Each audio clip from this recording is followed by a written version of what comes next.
인터넷 서치를 하다가 이런 글을 봤습니다. 이게 뭐 정식 책으로 나온 글인지는 모르겠습니다만 잃어버리고 사는 것들이라는 제목이더라고요. 건물은 높아졌지만 인격은 더 작아졌다. 고속도로는 넓어졌지만 시야는 더 좁아졌다. 소비는 많아졌지만 더 가난해졌고 더 많은 물건을 샀지만 기쁨은 줄어들었다. 집은 커졌지만 가족들은 적어졌다. 더 편리해졌지만 시간은 더 없다. 학력은 높아졌지만 상식은 부족하고 지식은 많아졌지만 판단력은 모자란다.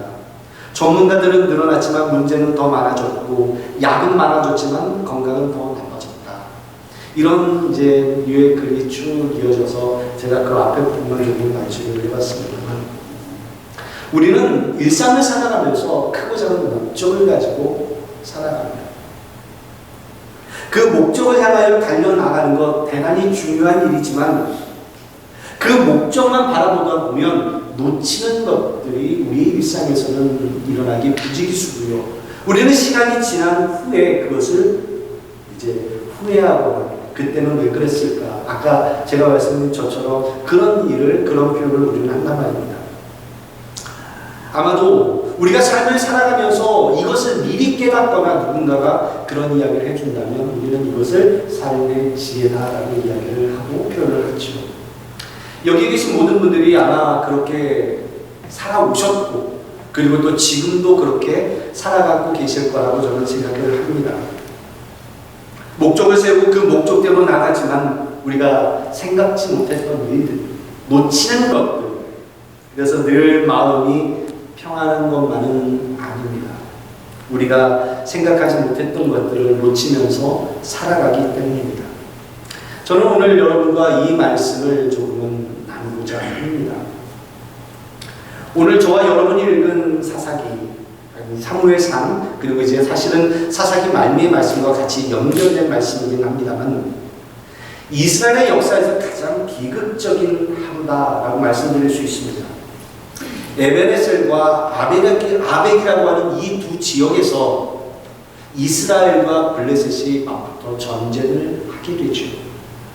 하지만 이 전쟁이 벌어졌을 때 얼마 시간이 지나지 않아 이스라엘은 4,000명의 이 전투에서 패하면서 4,000명의 전사자가 생기게 됩니다. 충격적인 패배였습니다. 그리고 난 이후에 이스라엘의 장로들이 모여서 회의를 합니다. 이 회의가 참 중요한데 우리가 왜 졌을까? 우리가 왜 패했을까? 그리고 나서 그들이 가져온 결론은 언약궤를 가져오자. 이 결론을 내리게 됩니다. 그래서 실로에 있던 언약궤를 전쟁터로 이제 가져오게 되죠. 그리고 그 옆에는 이제 여러분 사무엘상 앞전 좀 더 읽어보셨으면 아시겠습니다만 엘리 제사장의 두 아들 홈리와 비느하스, 이들이 타락한 제사장이라고 이미 성경은 이야기하고 있습니다. 이 언약궤 옆에 이 두 제사장이 서 있게 됩니다. 언약궤가 진영에 들어오게 되자 이스라엘은 땅이 울릴 정도로 환호합니다. 이제 우리가 이겼다. 이스라엘은 이미 승리한 것처럼 모든 것을 선포하는 시간들이 그들에게 주어지게 됩니다. 그리고 이 이스라엘 진영에서 울리는 이 환호성이 블레셋 사람들에게도 들려지게 되죠. 그들이 이제 생각합니다. 우리가 성경을 읽어서 여러분 아시겠지만 이스라엘의 진영에 이스라엘의 신이 들어왔다. 큰일 났다. 이 신은 애굽에서 그들을 구출해낸 신이다. 이 블레셋 사람들에게 겁이 들어오기 시작했습니다. 충격적인 패배가 우리들에게도 일어날 것이다. 이렇게 생각을 했죠. 블레셋 사람들은요 이미 알고 있었습니다. 이스라엘 사람들이 어떻게 그 땅에 들어오게 됐는지. 애굽이라는 땅에서 나와서 홍해바다를 가르고 그리고 광야 생활 40년 동안 그들이 어떻게 먹고 살았는지 이스라엘의 신이 도와줘서 그들을 그곳까지 이끌어냈다라는 것을 알고 있었던 겁니다. 그래서 두려움에 떨던 블레셋 장군이 외칩니다. 대장부가 되어서 싸워라. 어차피 우리가 패할 텐데 이미 죽는다 하더라도 패한다 하더라도 대장부처럼 멋지게 싸우다가 우리가 전사하자. 전율을 불태우게 되죠. 여러분, 그 결과, 전쟁의 결과는 어떻게 되었죠? 이스라엘의 군대 3만 명이 죽게 되고 전쟁의 승패는 바로 블레셋이 승리를 가져가고 이스라엘이 패하게 됩니다. 그리고 언약궤를 블레셋에게 빼앗기게 됩니다. 이것이 저와 여러분이 읽었던 이제 4장 전반부 전체의 그 맥락 중에 하나입니다. 그뿐만 아니라 이제 여러분이 우리가 읽진 않았습니다만 그 이후에 나오는 말씀 속에서는요, 엘리 제사장이 목이 부러져 죽게 되죠. 홈리와 비나스 두 아들이 전쟁터에서 전사했다는 소식을 듣고 언약궤를 빼앗겠다는 이야기를 듣자마자 의자에서 넘어져 목이 부러져 죽게 됩니다. 그리고 4장 말미에서는요, 그의 며느리 아이를 낳다가 이 아이가 태어나게 되고 이 아이의 이름을 이가봇이라고 짓게 되죠. 이 이가봇이라는 뜻은 하나님의 영광이 떠났다. 이것이 이제 4장 전반부에 나타나 있는, 전체에 나타나 있는 이제 이야기가 되겠습니다. 그런데 이 이야기에서 여러 가지 맥락이 있지만 오늘 제가 여러분들에게 말씀드리고자 하는 것은 중심은 언약궤에 있습니다. 여러분, 언약궤가 뭔지 아십니까? 언약궤 많이 들어보셨을 텐데요. 성경에는 언약궤 혹은 증거궤, 이제 여러 가지 표현을 가지고 있습니다만 이스라엘 백성들이 광야 생활을 하는 동안 가장 중심이 되는 것은 성막이었습니다. 이 성막을 중심으로 이스라엘 진영이 배치가 되고요. 성막이 움직일 때마다 같이 함께 이스라엘 전체가 움직이게 되죠. 그리고 이 성막 안에는요, 지성소, 성소 이 두 가지로 구분되어질 수 있는데 가장 중요한 자리가 지성소입니다. 지성소는 대제사장이 1년에 단 한 번 대속죄일에 자신의 모든 죄를 다 하나님 앞에 고백하고 죄를 씻고 나서야 들어갈 수 있는 곳이 지성소라는 곳이었고, 그 지성소 안 중심에 언약궤가 있습니다. 언약궤 하니까 대단한 것 같습니다만 사실은 커다란 상자라고 생각하시면 됩니다. 그런데 이 상자가 순금으로 덮여 있죠. 그리고 그 안에는 만나를 담은 항아리, 아론의 쌍난 지팡이, 그리고 십계명이 새겨져 있는 두 돌판이 그 안에 있습니다. 그리고 그 위에는 이제 성경에서는 속죄소라고 부르게 되는데 오늘 성경에 잠깐 나타나 있습니다만 그 속죄소는 뚜껑입니다, 사실은. 그리고 그 위에 천사의 모습을 한 그룹 두 천사가 얼굴을 날개를 맞대고 있고요. 그 속죄소 주변으로 이제 제사를 드릴 때 제물의 피가 흐르게 되죠. 아까 말씀드린 이 언약궤 안에 만나를 담은 항아리, 그리고 아론의 쌍난 지팡이, 그리고 십계명 두 돌판, 이것은 이스라엘 백성들의 반역과 불평에 대하여 하나님께서 은혜로 덮으셨다는 의미를 가지고 있는 것들입니다. 아까 속죄소라고 말씀드린 이 뚜껑 위에 제물의 피가 흐를 때 하나님께서 모든 죄를 덮으신다라고 하는 하나님의 상징성이 있는 것이 언약궤라는 겁니다. 그래서 하나님의 존재와 임재를 단편적으로 보여주고 있는 것이 바로 이 언약궤라는 거죠. 그런데 이 언약궤를 바로 전쟁터에서 빼앗기게 됩니다. 블레셋에게 모든 것을 빼앗기게 되죠. 문제는 이 언약궤만 빼앗긴 것이 아니라 말입니다. 오늘 말씀의 핵심은 바로 여기에 있습니다. 언약궤 말고 또 무엇을 빼앗겼습니까? 여러분, 한국에서 사실 때 옛날에 이제 추석이나 설날 이런 명절 때가 되면 이제 고향을 방문하게 되죠. 그때 가장 먼저 준비해야 되는 게 뭐죠? 티켓을 사야죠. 기차표를 사거나 혹은 이제 고속버스 표를 미리 이제 예매를 해야 되는데, 저희도 저희 이제 할머니가 시골에 사셔서 이제 추석 때가 되면 이제 저희 아버지는 차를 이제 정비를 하시고 이제 내려갈 준비를 하게 됩니다. 그래서 가족들이 그 차에 다 타고 이제 내려갈 준비를 하는데 마지막에 저희 어머니가 하시는 일이 있습니다.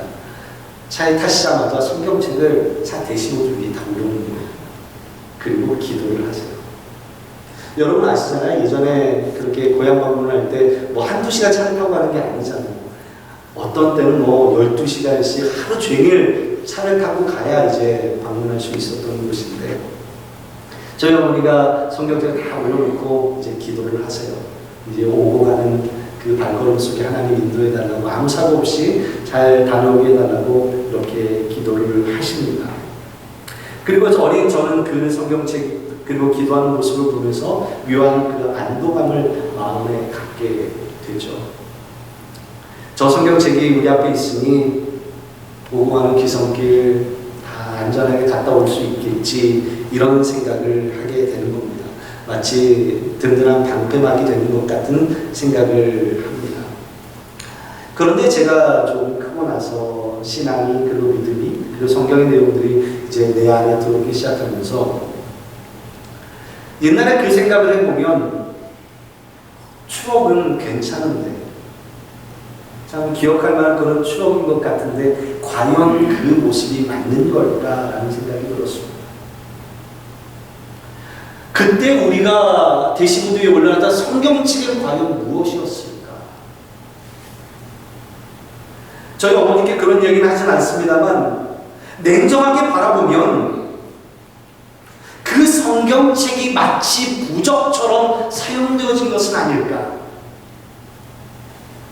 하나님의 말씀이 우리에게 임하시고 하나님의 임재가 우리 안에 있고 그 하나님을 바라보는 것이 먼저여야 하는데, 내 눈앞에 보여지는 그 성경책이 마치 나의 안전을 보장해 줄 것 같은 느낌이 자꾸 드는 겁니다. 이것은 무당에게 가서 부적을 받고 그 부적이 내 안에 있으면 평안할 것 같고 안전할 것 같고 잘 될 것 같은 느낌. 성경책과 부적과 다를 바가 과연 뭐가 있을까? 그런 생각이 드는 겁니다. 우리의 신앙은 성경책을 대시보드 위에 올려놓는 것, 나의 삶 속에 늘 말씀이 보이도록 놓는 것, 그것이 중요한 것이 아니라 그 안에 그 말씀이 하나님의 말씀임을 믿고 그 하나님의 말씀이, 그리고 하나님이 내 안에 역사하셔서 우리의 삶의 태도가 변화되는 것이 진짜 신앙 아니겠습니까? 오늘 본문을 통하여 제가 여러분들에게 말씀드리고자 하는 것이 바로 이것입니다. 오늘 본문에 등장하는 이스라엘 백성들의 모습이 바로 이와 같습니다. 블레셋에게서 참패를 당하게 되자 그들이 결정한 일은 실로에 있는 언약궤를 가져오자, 그러면 승리할 것이다. 언약궤는 하나님의 임재의 상징일 뿐입니다. 하나님의 은혜가 있다는 것을 알려주는 상징적인 겁니다.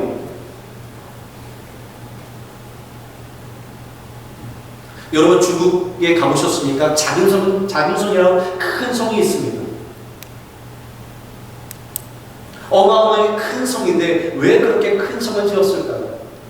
오늘날은 대도시라서 건물도 높고 빌딩도 많습니다만, 예전에는 아무것도 없는 그 평야 속에서 그 작은 성으로 여행을 하는 나그네들에게 삶의 목적과도 같은 자신의 방향성을 결정해주는 것이 그와 같은 성들이었습니다. 그래서 높게 짓기도 하고 크게 짓기도 했습니다. 멀리서 볼 수 있도록 말입니다. 성소는 하나님의 임재의 상징입니다. 이스라엘 백성들 그 중심 속에 자리 잡아서 그 성막이 움직일 때마다, 하나님이 움직이실 때마다 이스라엘 진영들이 움직이게 된 거죠. 바로 그와 같은 역할을 했던 것, 바로 언약궤가 그와 같은 역할을 했던 것이죠. 그런데 전쟁에서 패하게 되자 장로들이 모여서 우리가 왜 패했을까? 여기까지는 좋습니다. 그런데 결정이 언약궤를 가져오자라고 결정을 내린 겁니다. 마치 부적처럼 그것이 들어오면 승리할 거야, 그것이 마치 하나님처럼 생각하고 여겨졌던 겁니다. 오늘 우리는 하나님이 계시는 그 자리에 저와 여러분은 무엇을 놓고 살아가십니까? 언약궤를 잃어버리고 하나님을 잃어버렸다고까지 생각하고 있는 것은 아닙니까?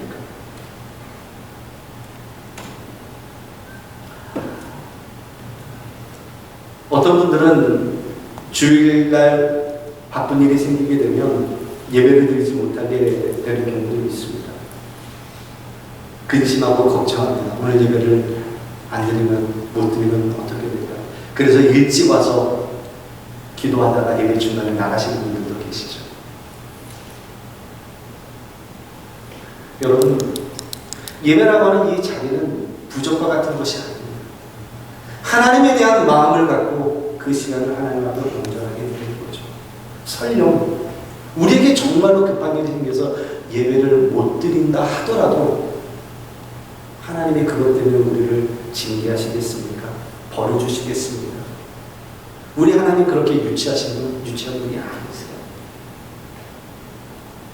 단지 마음은 다른 곳에 가 있는데 예배자에 들어왔다고 해서 하나님 앞에 온전하게 예배드린 것으로 우리가 생각을 한다면 그것이 바로 예배의 자리를 부족과 같이 사용하는 것과 같다라는 겁니다.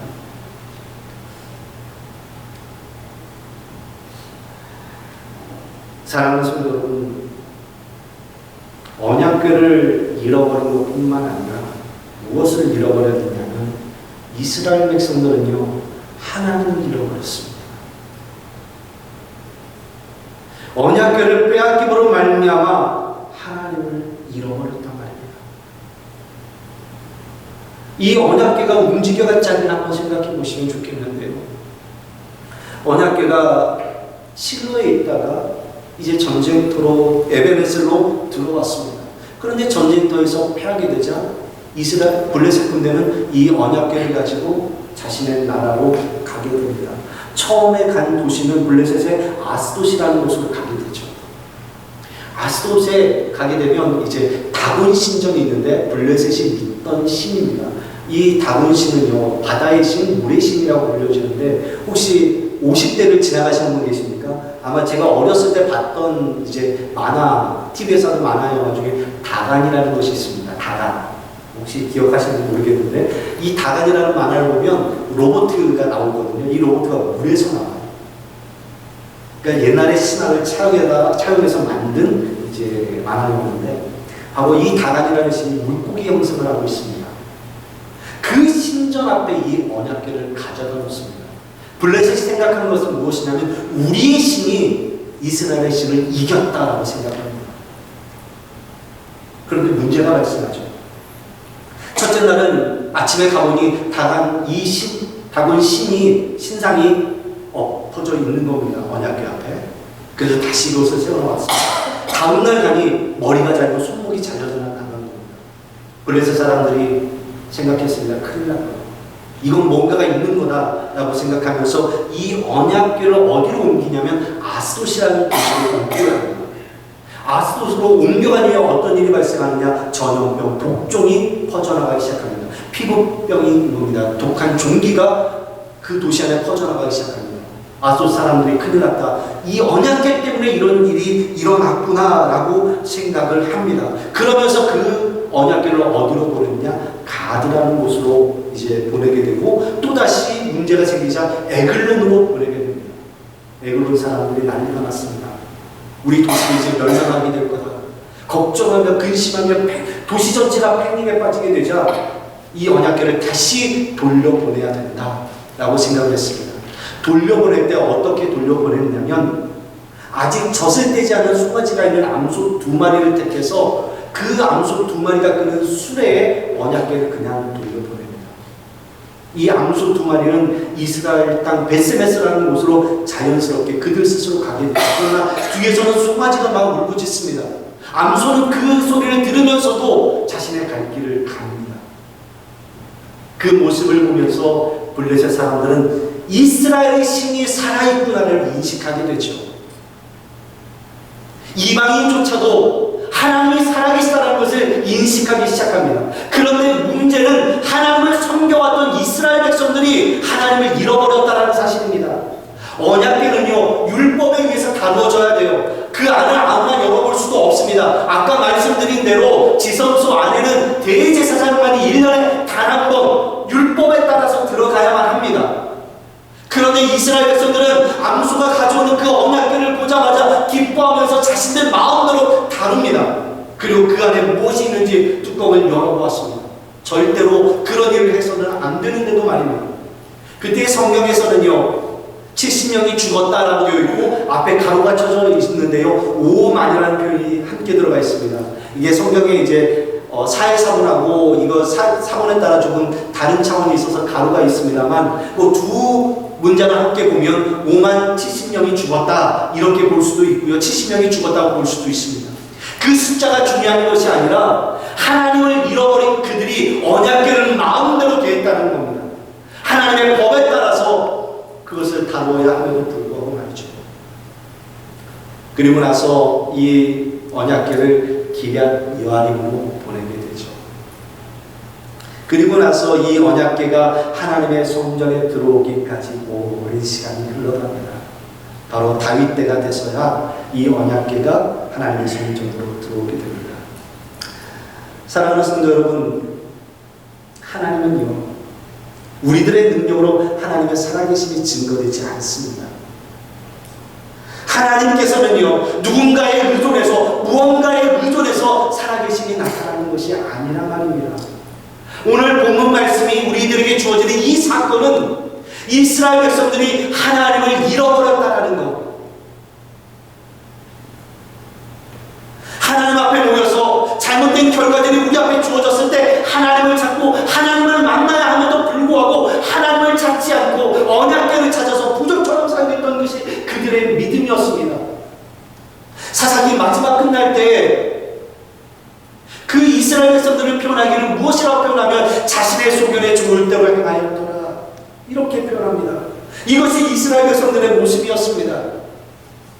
하나님께서 가나안 땅까지 들어 보내셨고 그 안에서 하나님의 말씀을 이루며 하나님의 나라를 이루며 살아갈 것을 여호수아가 분명하게 명했음에도 불구하고 시간이 흐르는 동안 하나님을 버리기 시작했고 하나님의 말씀이 사사들을 통하여 주어짐에도 불구하고 그것이 들려지지 않으니 하나님이 이스라엘 백성들과 점점 더 멀어졌다는 사실입니다. 그리고 마지막은 결국은 자신의 소견에 좋을 대로 행하였더라. 사랑하는 성도 여러분, 이것이 바로 오늘날의 모습입니다. 오늘날 이 시대를 대변하고 있습니다. 각자의 생각에 좋을 대로 살아가는 것이 오늘날의 모습입니다. 하나님의 말씀을 보아도 하나님의 뜻대로 보기를 원치 않고 나의 상황과 나의 삶의 모습에 맞추어서 성경을 해석해 나갑니다. 교회는 수많은 도전 속에서 살아갑니다. 오늘날 신앙을 가진 사람들은 자신의 신앙을 표현하는 것조차도 어려운 시대를 살아가고 있단 말입니다. 제가 미국에 들어와서 제 큰아이가 이제 5살 때 처음 미국에 들어왔습니다. 그때 처음 들어와서 미국의 학교를 처음 경험했는데 버지니아로 처음 와서 린치버그라는 곳에서 정착을 했습니다. 그런데 린치버그는요 좀 특별한 도시인데 신앙의 도시라고 할 수가 있어요. 그래서 이제 토요일 아침이나 오전에 맥도날드나 이런 곳에 가면 미국 분들이 모여서 성경 공부들을 참 많이 하세요. 그것이 이제 보편적으로 있는 도시인데 한편으로 놀라운 점은 학교에서 성경을 가르치는 겁니다. 그리고 애프터 스쿨 중에 목사님이 와서 아이들을 모아서 말씀을 가르쳐주는 시간입니다. 저는 처음 유학을 오고 그곳에 들어와서 이 모습이 너무나도 좋았습니다. 그리고 그 다음에 사역지가 바로 이제 텍사스 휴스턴이라는 곳이었는데 저희 아이가 이제 학교에 가서 이제 전도를 하다가 좀 문제가 생겼습니다. 텍사스라는 곳도 보수적이면서도 성경적인 그런 내용들이 좀 강하게 표현되는 곳임에도 불구하고 학교에서 전도를 하거나 혹은 이제 성경에 대한 이야기를 할 수가 없는 환경이었던 거죠. 그러면서 아주 큰 충격이 들었습니다. 그런데 캘리포니아를 오니까 더 큰 문제가 어려움들이 있더라고요. 아예 신앙적인 이야기는 할 수조차도 없고 그리고 우리가 잘 아시다시피 동성애 문제일 거는 참으로 심각한 문제가 되고 있지 않습니까? 그런 것에 대하여 너무나도 자연스럽게 받아들여야 되는 것이 캘리포니아. 우리 부모님 세대와 살아가는 것은 큰 문제는 없겠습니다만 우리 자녀들이 학교에서 겪는 아니 그 일들은 너무나도 자연스럽게 그냥 받아들여야 되는 그런 환경 속에서 살아가는 것이 자녀들의 세대의 문제입니다. 여러분들은 이 문제를 어떻게 해결하시겠습니까? 여러분 방법 있으신가요? 우리가 놓치면서 살아가는 것 중에 하나가 뭐냐면 미래에 대한 걱정입니다. 우리가 속된 말로 하는 말 중에 옛날이 좋았다라는 표현을 많이 하시죠. 옛날이 좋았다. 그러면 지금은 더 좋지 않습니까? 여러분 사시는 게 어때요? 옛날이 낫습니까? 지금이 낫습니까? 사실 비밀은 오늘이 더 나아요. 그렇죠? 처음 미국 땅 들어오셔서 고생하셨던 분들 한번 생각해 보시면 사실은 지금이 더 낫습니다. 제가 한 어르신 장로님을 만나 대화를 하는 분 중에 여러분 뭐 젊음이 좋다 막 이야기하면서 이제 장로님 한 30년 전으로 돌아가시는 것이 어떠세요? 라고 여쭤봤더니 싫어요. 몸은 늙었지만 지금이 더 좋아요. 라고 표현하시더라고요. 옛날에 고생을 많이 하셨다는 거죠. 사랑하는 성도 여러분, 우리는 미래에 대한 걱정을 합니다만 미래에 대한 건 걱정뿐이라는 사실입니다. 사실 우리가 할 수 있는 일은 아무것도 없어요. 그러면 뭘 해야 되는 줄 아십니까? 지금을 잘 사는 겁니다. 현재를 잘 사는 거예요. 우리가 미래에 대한 무언가의 대책을 마련한다고 하지만 완벽한 대책일 수는 없는 겁니다.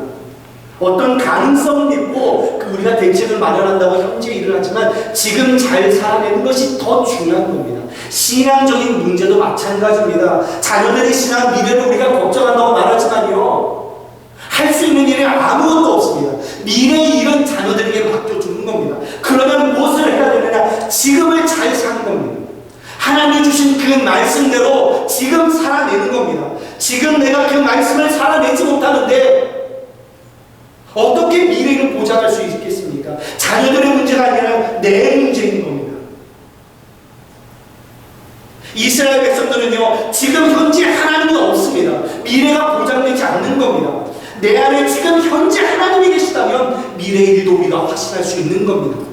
자녀들은요, 부모의 머리 뒤통수를 보고 자란다는 말이 있습니다. 신앙도 역시 마찬가지입니다. 부모가 기도했던 부모가 있으면 그 자녀도 반드시 기도하게 되어 있습니다. 물론 지금 안 한다 하더라도요, 때가 되면 우리 어머니가, 우리 아버지가, 우리 할머니가, 할아버지가 이렇게 기도해서 지하고 그 자녀들도 반드시 무릎을 꿇습니다.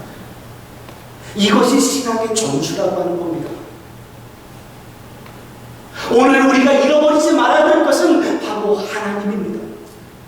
저와 여러분이 그 하나님을 잃어버리면 미래가 없는 겁니다. 이스라엘 백성들에게 지금 미래가 없어 보이는 것은 지금 현재 하나님이 없기 때문입니다. 오늘 저와 여러분 1절 말씀 읽어보셨죠? 혹시 죄송한데 4장 1절 말씀 한번 띄워주시겠습니까? 4장 1절 말씀 한번 보여주십시오.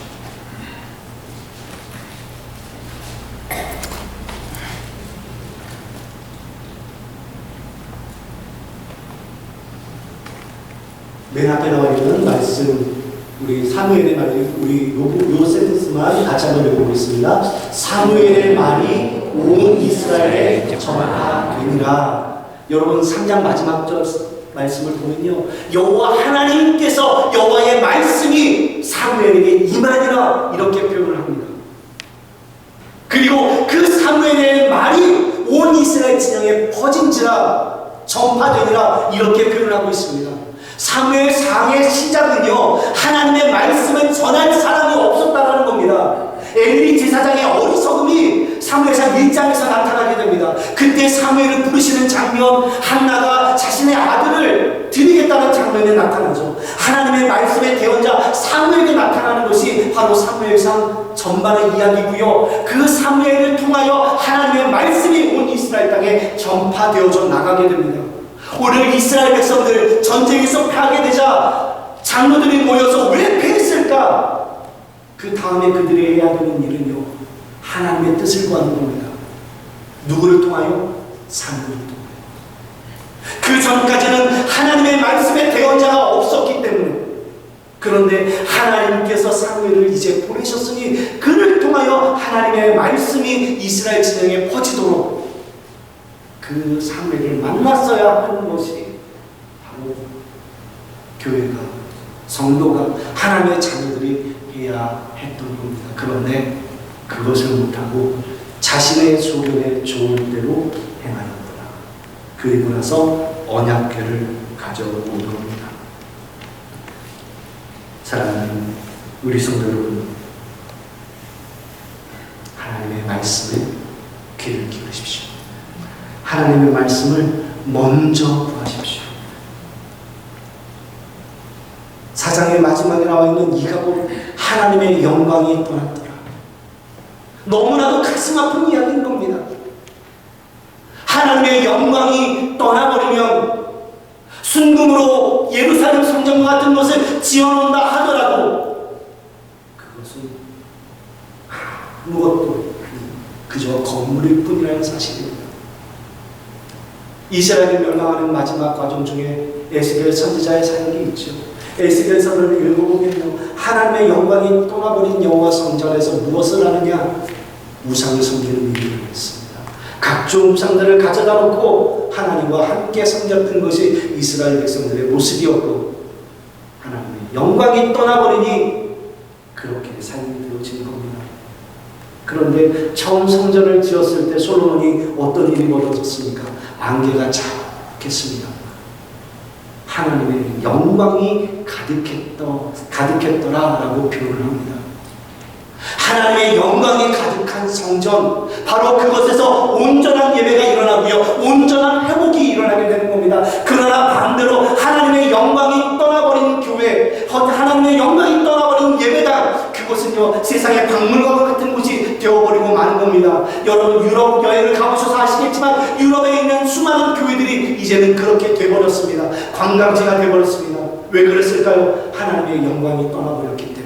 왜 영광이 떠났습니까? 하나님의 성도들이 하나님을 품지 못하니 하나님께서 그곳에 계실 필요가 없다라고 생각했던 겁니다. 하나님을 찾고 하나님을 만나는 장소가 바로 이 예배당인 것이고, 바로 하나님의 영광이 바로 그곳 가운데 함께 하게 되는 겁니다. 사랑하는 성도 여러분, 여러분이 기도하실 때 이 자리가 하나님의 임재가 가득한 자리가 되기를 위하여 기도하십시오. 내일부터 예배당이 오픈이 되어지고 자유롭게 기도할 수 있는 공간이 마련되지 않습니까? 그러면 우리 교회 안에 하나님의 영광이 임하게 하여 주시옵소서. 하나님의 놀라운 역사가 일어나게 하여 주시옵소서. 이 일들이 이 기도의 제목이 되어야 하는 겁니다.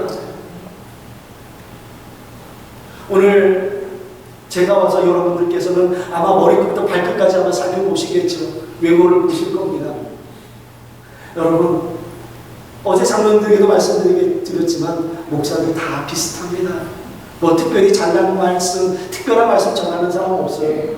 이 성경에서 벗어나서 특별한 말씀을 전하는 것이 문제이지 성경의 말씀은 똑같습니다. 특별한 거 전하는 분들 없어요. 다 하나님의 말씀 전합니다. 중요한 것은 우리 교회 안에, 이 엘센트로 교회 안에 하나님께서 기뻐하시고 온 성도와 함께 할 수 있는 그런 목회자를 구하는 것, 여러분의 기도 제목이어야 하는 겁니다. 그리고 뭐 잘난 사람, 멋진 사람, 그런 사람이 아니라 하나님의 온전한 교회를 함께 이루어갈 수 있는 분을 여러분 구하시고 기도하십시오. 하나님께서 역사하실 겁니다. 하나님의 영광이 임한 자리, 바로 이 자리가 되어질 겁니다.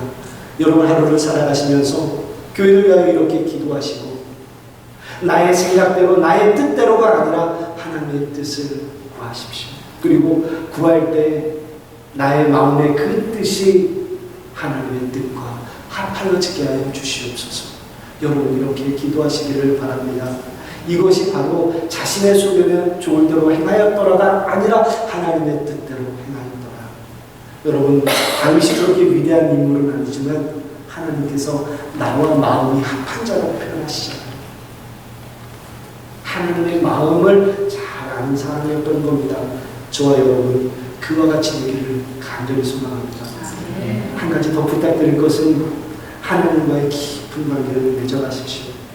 종교적인 모양만 갖추는 것이 아니라 깊은 관계. 제가 고3 때 이제 새벽에 도시락 2개를 싸가지고 학교를 가요. 그리고 이제 밤 11시 반쯤 돼서 집에 돌아올 때 제가 섬기던 교회를 들렸다가 합니다. 근데 교회 문이 잠겨져 있으니까 교회 문고리 붙잡고 기도하고 그리고 집으로 돌아갔어요. 제가 그렇게 해야 마음이 좀 편했던 것 같아요. 물론 기도한다는 건 중요한 것도 있지만 그 행위를 해야 마음이 좀 편했던 것 같아요. 고3이라는 시간이 마음에서 좀 어려운 시간이잖아요. 그러면서 마음을 뒀던 것 같은데 여러분 물론 이것도 중요합니다. 아주 필요 없다라고 말씀드릴 수는 없습니다만 하나님을 향한 마음이 종교적 행위에만 그치는 것이 아니라 경건의 모양만 있는 것이 아니라 경건의 능력을 갖춰요. 이것이 필요한 겁니다.